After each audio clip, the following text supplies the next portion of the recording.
Merhaba arkadaşlar, ben size bugün nasıl uTorrent'ten Euro Truck Simulator 2'yi yüklemeyi göstereceğim. Gördüğünüz gibi giriyorsunuz Google'ye. Ama bunun için uTorrent programı gerekli olabilir.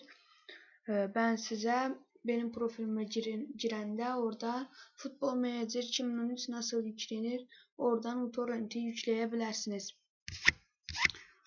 Şimdi giriyoruz veya da şimdi de gösterebilirim. Yazıyorsunuz uTorrent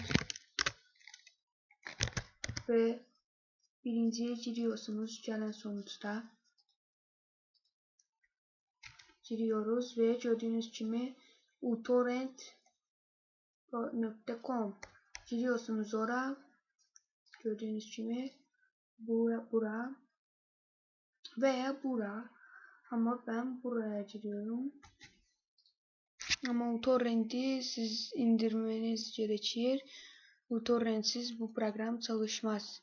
Gördüğünüz gibi uTorrent var. uTorrent'te gördüğünüz gibi Windows Zagrzit bura verirsiniz yaşla. Oraya girdiğinizde ise bəli, şimdi özü avtomatik şekilde götürecek, ama ben götürmüyorum çünkü bende var bu program. Siz bunu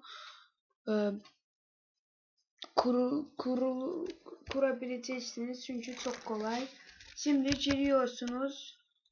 Bakın Google'dan yazıyorsunuz. Torrent oyun yazıyorsunuz. Torrent oyun. Sadece torrent oyun ve ilk sonuca giriyorsunuz. Bakın ilk sonuca giriyorsunuz. torrentoyun.com. Şimdi biraz bekliyorum. Evet, geldi. Gördüğünüz gibi geldi. Buradan bütün oyunları götürebilirsiniz. Bakın PES 2014 her şey var. Burada her şey var. Ben burada Google özel arama var. Oraya yazıyorsunuz. Euro Truck. Gördüğünüz gibi bende geldi. Euro Truck Simulator 2. Gördüğünüz gibi giriyorsunuz ve geldi. Gördüğünüz gibi birinciye giriyorsunuz. Euro Truck Simulator.